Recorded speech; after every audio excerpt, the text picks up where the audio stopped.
Heading कर लिया trachea. ये बात नहीं करना है, सुनो ट्रेकिया क्या है, देखो ये डायग्राम पहले।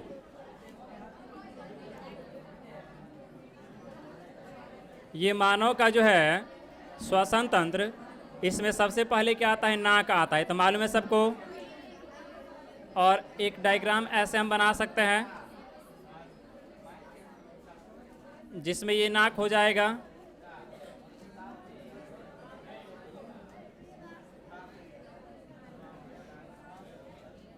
और यहाँ पे ये हो जाएगा मुख गुहा।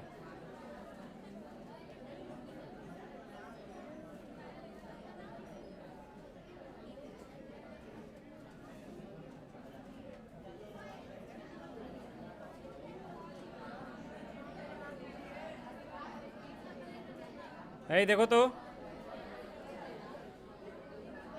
ये क्या हो गया, तो मानव श्वसन तंत्र का सबसे पहला भाग जो बताते हैं वो हो गया, ये तुम्हारा हो गया नजल चैम्बर, क्या कहेंगे, नासिका अवेश में कहेंगे ना हिंदी में। ये हो गया नजल चैम्बर या नजल कैविटी, एक ही बात है। और ये क्या हो गया, मुख गुहा, माउथ कैविटी, ठीक है। और देखो ये एरिया क्या है,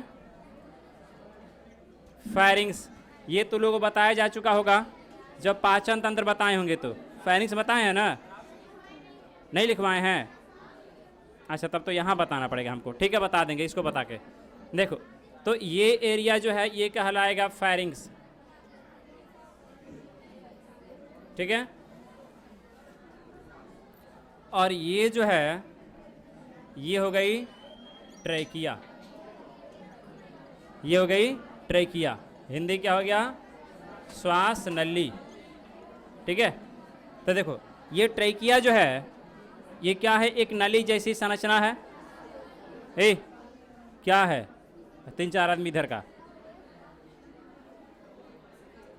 तो ट्रेकिया एक नली जैसी संरचना है जो ऊपर फेरिंग्स में खुलती है और नीचे कहाँ खुलती है, तो खुलने के बाद छोड़ो, जैसे ये ट्रेकिया हमारे मतलब चेस्ट कैविटी में जाती है, वक्ष गुहा में जाती है, ये 2 भागों में बढ़ जाती है, जिसे क्या कहते हैं, ब्रोंकी कहते हैं। हाँ, ब्रोंकी। और ये ब्रोंकी कहाँ इंटर करती है, कहाँ जाती है, तो ये ब्रोंकी जो है हमारे फेफड़ा में जाती है, ठीक है। ये ब्रोंकी कहाँ आ गई, फेफड़ा के अंदर आ गई,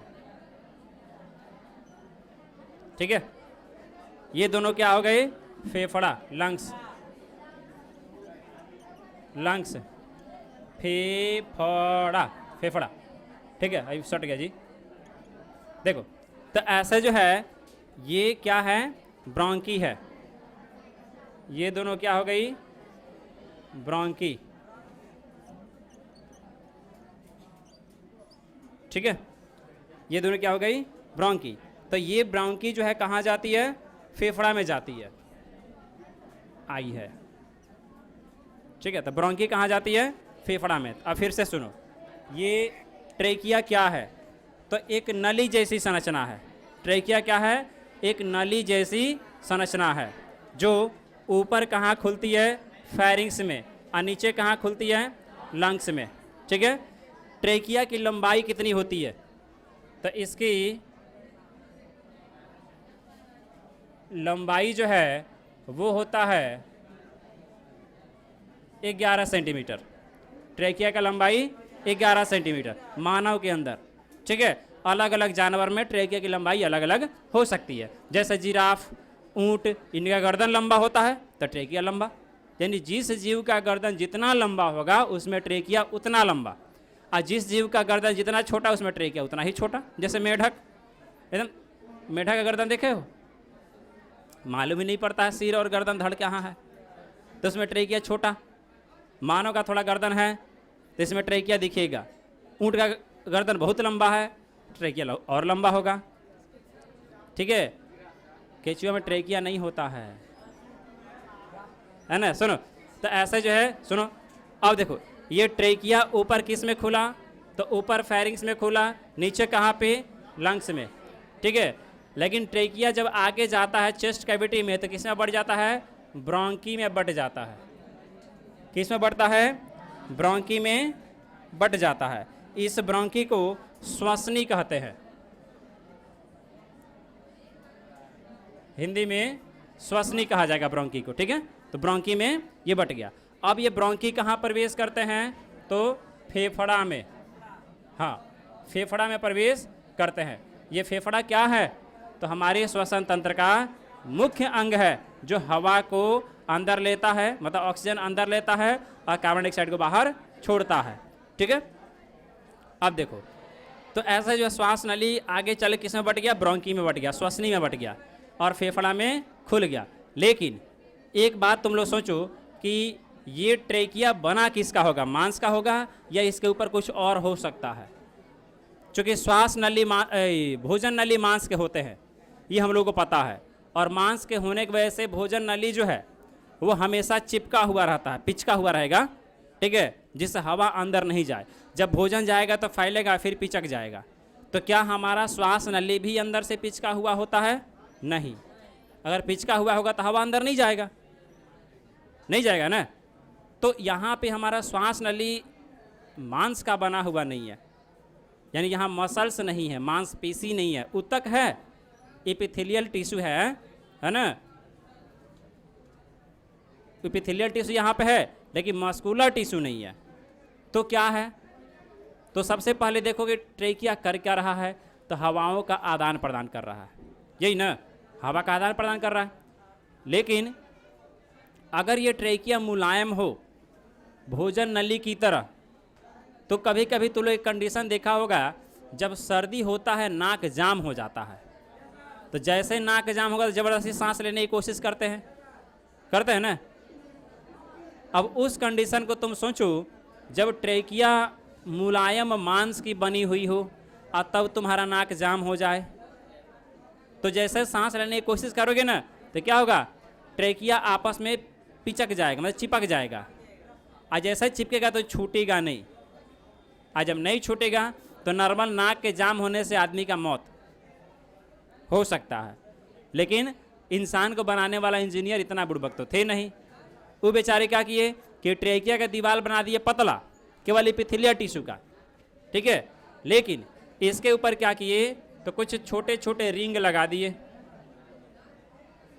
ऐसे छोटे छोटे रिंग लगा दिए। किसके? तो उपास्थि के, इसको कार्टिलेजिनस रिंग कहेंगे, ठीक है।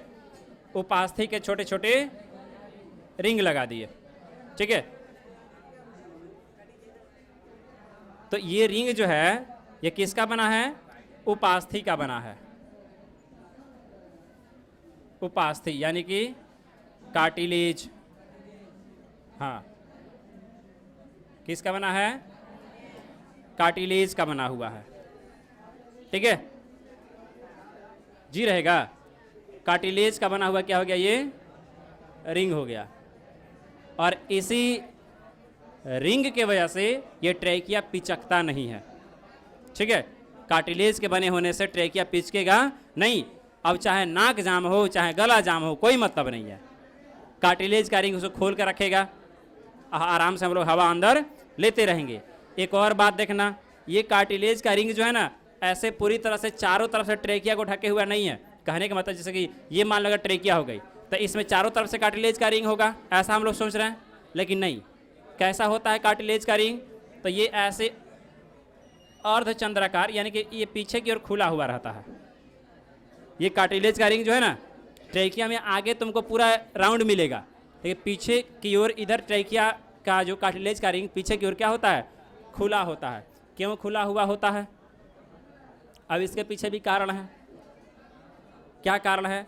तो कहने का मतलब, जब नॉर्मल सांस ले रहे हो तो चलो ट्रेकिया में हवा आ रहा है जा रहा है, ठीक है, लेकिन कभी कभी ये होता है कि तुम खांसते हो या छींकते हो, तो खांसने और छींकने के समय में बहुत तेज गति से अधिक मात्रा में हवा एक बार में बाहर निकलती है, होता है ना। जब छींकोगे या खांसोगे तो कम समय में एक या दो बार में अधिक से अधिक हवा बाहर निकलती है। तो उस टाइम पे अगर ट्रेकिया फैलने वाला कंडीशन में नहीं होगा तो क्या होगा? फट जाएगा, जब तुम छींक रहे हो या खांस रहे हो उस टाइम पे अगर ट्रेकिया फैल नहीं सकता है तो फट जाएगा। ठीक है, तो मान लो कि नेचर ने जो ट्रेकिया के चारों तरफ रिंग बना दिए, वो रिंग अगर गोल हो जाता, सटा हुआ रहता, तो छींकने के टाइम पे ट्रेकिया को फैलने की आवश्यकता होती।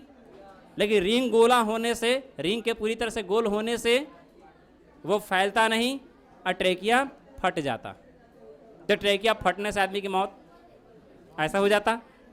तो फिर इंजीनियर ने वही दिमाग लगाए कि चलो भाई एक तरफ थोड़ा छोड़ देते हैं। जब छोड़ दिए तो फैटने के झंझटे खत्म, छींकना है तो छींको, थोड़ा फैलेगा, फिर सिकुड़ के अपने जगह पे वापस आ जाएगा। हाँ हाँ, भगवान जी तो बड़का इंजीनियर वही है ना जो अणु परमाणु सब बना दिए। हाँ देखो, तो ऐसा जो है ये ट्रेकिया के ऊपर रिंग लगाए कार्टिलेज का, लेकिन वो रिंग गोल ना बना के एक साइड में छोड़ दिए खाली, ताकि वो फैल सके। जैसे रेलवे लाइन पटरी का देखे हुए, रेलवे की पटरी जब देखोगे तो उसमें क्या होता है, थोड़ा सा गैप रहता है ना कहीं कहीं। तो गैप क्यों रहता है? तो लोग ऑलरेडी केमिस्ट्री में पढ़ा होगा कि गर्मी के दिनों में धातु में क्या होता है, फैलाव होता है, धातु फैलते हैं, एक्सपेंशन वहाँ पे देखा जाता है। ठीक है, तो वो जब फैलेगा, धातु जब फैलेगा, तो कहने मतलब रेल का पटरी भी तो धातु से बना है, इस्पात से बना है। ठीक है, तो वो जब फैलेगा तो जो बीच में गैप रहेगा उसको आके भर लेगा, और वहीं अगर गैप ना रहे, जगह खाली ना छोड़ा जाए, तो पटरी टेढ़ी हो जाएगी और ट्रेन पटरी से उतर जाएगी। कब? गर्मी के दिनों में, समझे? इसीलिए वहाँ पे थोड़ा सा स्पेस छोड़ देते हैं। सेम वही कंडीशन यहाँ पर भी है कि ट्रेकिया में पीछे क्या छोड़ दिया गया, थोड़ा सा जगह छोड़ दिया गया रिंग में, ताकि आवश्यकता पड़ने पे ये फैल सके। ठीक है, इतनी ही बात नहीं है, और कुछ है। देखो अभी तक क्या क्या समझाए, जितना समझाए हैं सब ध्यान रखना। सबसे पहले ट्रेकिया की नली हो गई जो ऊपर फेरिंग्स से खुलती है, नीचे लंग्स में। ट्रेकिया जब छाती में आती है, यानी कि वक्ष गुहा में आती है, तो ब्रोंकी में बढ़ जाती है। ठीक है, उसके बाद से इसकी लंबाई कितनी होती है? 11 सेंटीमीटर। ये एक तरफ फेफड़ा में खुली। ट्रेकिया के चारों तरफ कार्टिलेज के बने हुए रिंग होते हैं, कार्टिलेज के उपास्थि के बने हुए रिंग होते हैं। उपास्थि क्या है? तो अस्थि का एक मतलब कि समझो तो मुलायम अवस्था है, मुलायम रूप है। अस्थि मतलब हड्डी काफ़ी मजबूत होती है, हड्डी मजबूत होती है ना, जैसे हाथ पैर की हड्डियाँ काफ़ी मजबूत है, तो ये अस्थि हो गई। लेकिन हड्डी का दूसरा रूप जो मजबूत भी होगा, लेकिन हड्डी के अपेक्षाकृत मुलायम होगा, हड्डी के तुलना में थोड़ा मुलायम होगा, तो वो उपास्थि कहलाएगा। जैसे ये सिर में ये हड्डी है, और ये नाक में ये आगे वाला हिस्सा उपास्थि है, ये यही नाक में ये वाला हिस्सा अस्थि है जो मुड़ नहीं सकते हैं, और ये वाला हिस्सा उपास्थि है जो मुड़ सकते हैं। कान का हिस्सा उपास्थि है। तो जो उपास्थि यहाँ पे है, सेम वही उपास्थि प्रकृति ने क्या किया, हमारे ट्रेकिया के ऊपर लगा दिया, जो ट्रेकिया को पिचकने से बचाता है। ठीक है, और ये कार्टिलेज का रिंग, उपास्थि के जो रिंग है वो पूरी तरह से गोल नहीं है, एक तरफ से खुला हुआ है। किस लिए? तो जब भी छींकने खांसने की बात आएगी तो उस समय एक समय में, मतलब कम से कम समय में अधिक से अधिक हवा बाहर निकलता है, हाई प्रेशर के साथ निकलता है, तो उस कंडीशन में ट्रेकिया थोड़ा फैल सके, इसलिए एक तरफ से ये छोड़ दिया गया खाली। उसके बाद से ये ट्रेकिया जो है, इसको जब काटोगे ना, तो ट्रेकिया के आंतरिक सतह पे तुमको क्या दिखाई देंगे? तो म्यूकस। ट्रेकिया की आंतरिक सतह पे क्या दिखाई देंगे? म्यूकस। ऐसा डायग्राम बनाते हैं, जैसे ट्रेकिया ये मान लो कटा हुआ उसका एक दीवार हो गया, मान लो ये उसका दीवार हो गया ट्रेकिया का। ठीक है, तो इसके दीवार पे यहाँ पे तुमको कार्टिलेज दिखाई देंगे, ऐसे कार्टिलेज का रिंग हो गए, कटा हुआ भाग है इसीलिए। अब इसमें क्या होगी? छोटी छोटी कोशिका दिखाई देगी। ठीक है, ये क्या हो गई? छोटी छोटी कोशिका हो गई। अब इस कोशिका के ऊपर ये ट्रेकिया का दीवार है, कटे हुए ट्रेकिया का ये दीवार हो गया। इसको राउंड बनाते हैं तो ऐसे तुमको समझ में आएगा कि ट्रेकिया कटा हुआ दीवार है, ऐसे होता है।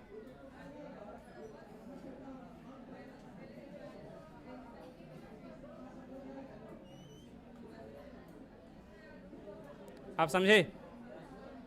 ट्रेकिया कटा हुआ दीवार हो गया, और किनारे पे क्या है? इसमें चारों तरफ उपास्थि का रिंग है। काटोगे तो ऐसा ही नहीं दिखाई देगा। और इसके ऊपर क्या होंगे? त्वचा होंगे, ऐसे करके, ऐसे ही ना। अब देखो ये ट्रेकिया जो है ना, इसके बात नहीं, इसके आंतरिक सतह पे क्या होते हैं? तो तो कुछ चिपचिपा पदार्थ होते हैं। ट्रेकिया जो है उसके आंतरिक सतह पे क्या होता है, कुछ चिपचिपा पदार्थ होता है, जिसे क्या कहते हैं, म्यूकस। ठीक है, इस ट्रेकिया के आंतरिक सतह पे क्या रहेगा, तो कुछ चिपचिपा ऐसे पदार्थ रहेगा। बात नहीं करोगे, बहुत ही जरूरी बात बता रहे हैं। तो ऐसे इसके दीवार पे क्या है, चिपचिपा पदार्थ है। ये क्या करता है, इस पदार्थ का नाम क्या है, म्यूकस। हिंदी में क्या कहेंगे, श्लेष्मा। ठीक है, तो ये म्यूकस है। ये म्यूकस क्या करता है, तो जैसे हम सांस लेते हैं ना, तो हमने पहले ही बोल रखे हैं, नजल कैविटी पढ़ाए थे तब, कि सांस लेंगे तो हवा के साथ अगर धूल कट जाए तो नाक का पहला भाग कौन सा, वेस्टिब्यूल, वो क्या करेगा, धूल कण को छान लेगा। ठीक है, फिर ऑल्फैक्टरी आएगा, फिर रेस्पिरेटरी, ऐसा है ना। तो ऐसा जो है, नाक जो है वो धूल कण को तो छान लिया, लेकिन नाक में बाल जो है वो कितने साइज के धूल कण को छानेंगे, तो ज़्यादा बड़े को छान लेंगे, छोटे वाले को नहीं छान पाएंगे। मतलब बड़े वाले को रोक लेंगे और छोटे वाले को नहीं रोक पाएंगे। यानी कि बैक्टीरिया, वायरस अगर हमारे हवा के साथ अंदर जाता है तो वो हमारे नाक के द्वारा नहीं रोका जा सकता है। जैसे कोरोना वायरस, नाक में बाल तो है, फिर भी कोरोना वायरस को नहीं रोक पाया, चला गया अंदर। कहने का मतलब उसका साइज बहुत ही छोटा था, इसलिए वो नहीं रुक पाया। हाँ, तो उसी तरह से ये म्यूकस जो है, ये हमारे ट्रेकिया की आंतरिक सतह पे है। अब म्यूकस जिस अवस्था का है, जेल जैसा होता है म्यूकस, वो भी जब हम खड़े हैं, मतलब 24 घंटे में 6 घंटा जब हम सोते हैं, तब हमारा ट्रेकिया ऐसे फ्लैट रहता है, यही ना, हॉरिजॉन्टल, नहीं तो वर्टिकल रहता है, ऊर्ध्वाधर रहता है, यही ना। ट्रेकिया सीधा खड़े हैं तो सीधा है, बैठे हैं तभी सीधा है। तो इस कंडीशन में ये म्यूकस यहाँ से फिसल के नीचे, ये ब्रोंकी से होते हुए हमारे फेफड़ा तक आ जाना चाहिए ना। लेकिन एक बात बताओ, बचपन से लेके आज तक इतने बड़े हो गए, गांव घर में बूढ़े लोग हैं, किसी का सुने हो कि ये म्यूकस घसक के फेफड़ा में घुस गया? नहीं होता है। क्यों नहीं होता है? अब वहाँ क्या इंजीनियरिंग किया गया है, तो वहाँ इंजीनियरिंग ये है कि जो कोशिका है ना, इसके सतह पे छोटी छोटी बाल जैसी संरचना है। इन कोशिकाओं के सतह पे क्या है, छोटी छोटी ऐसे बाल जैसी संरचना है। इसको क्या कहते हैं, सीलिया। हाँ, इन बाल जैसी संरचना क्या कहेंगे, सीलिया कहेंगे। और यही सीलिया क्या करती है, तो म्यूकस को नीचे आने से रोकती है। ठीक है, तो इस पे इसी संरचना को थोड़ा बड़ा करके दिखा देते हैं। यहाँ पे एक कोशिका हो गई, इस कोशिका पे क्या है, छोटी छोटी बाल जैसी संरचना है, ये क्या है, सीलिया है। सीलिया हिंदी में कहेंगे पक्षमाभ। ठीक है, हाँ, पक्षमाभ। तो ये क्या है, सीलिया है, पक्षमाभ है। ये क्या करती है, तो ये नीचे से ऊपर चलती है। सीलिया जो है ना, हेलो, ये सीलिया जो है ऐसा नीचे से ऊपर चलती है, हमेशा नीचे से ऊपर ऐसे चलते रहती है। ऐसे चलने से क्या होता है कि जैसे ये म्यूकस नीचे, मान लो कि ये चौक, मान लो ये तुम्हारा चौक है, ये पेन जो है मान लो म्यूकस है, ये जैसा नीचे आएगा तो सीलिया ऐसा है खींच के ऊपर कर देगी, फिर नीचे आएगा फिर सीधा खींच के ऊपर कर देगी। तो सीलिया ऐसे नीचे से ऊपर की ओर ऐसे झटके मारते रहती है, जिससे म्यूकस नीचे आने के बजाय ऊपर जाते रहता है। समझ गए? तो इस तरह से ये पूरा ट्रेकिया में रहा कि सीलिया जो है कहाँ रहता है, ट्रेकिया के आंतरिक सतह पर रहता है। वो क्या करता है, म्यूकस को नीचे आने से रोकता है। ठीक है, म्यूकस को आने से रोकता है। एक और बात, यहाँ पे जिस ऊतक में सीलिया पाई जाती है उसे सिलिएटेड एपिथेलियल टिश्यू कहते हैं। पक्षमाभी, अब हिंदी में क्या कहेंगे एपिथेलियल को, मतलब सिलिएटेड एपिथेलियल टिश्यू है, सीलिया उसमें है, सीलिया का तो पक्षमाभ हो गया। अब एपिथेलियल टिश्यू का हिंदी देखना पड़ेगा। हाँ, अच्छा, हाँ, उपकला, पक्षमाभी उपकला ऊतक, हाँ, लिखते रहना तो लोग। तो यहाँ पे जो ऊतक है वो कौन है, कौन सी है, सिलिएटेड एपिथेलियल टिश्यू, पक्षमाभी उपकला ऊतक है, ये भी क्वेश्चन आता है। ठीक है, तो इतनी बात हम लोग ट्रेकिया में समझे।